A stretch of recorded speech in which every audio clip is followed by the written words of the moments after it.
This is how you tell if you need to change your UV lights on a WES30.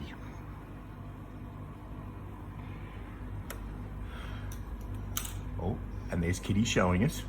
You'll see to the bottom left that there's a bar in the center of screen that's flashing,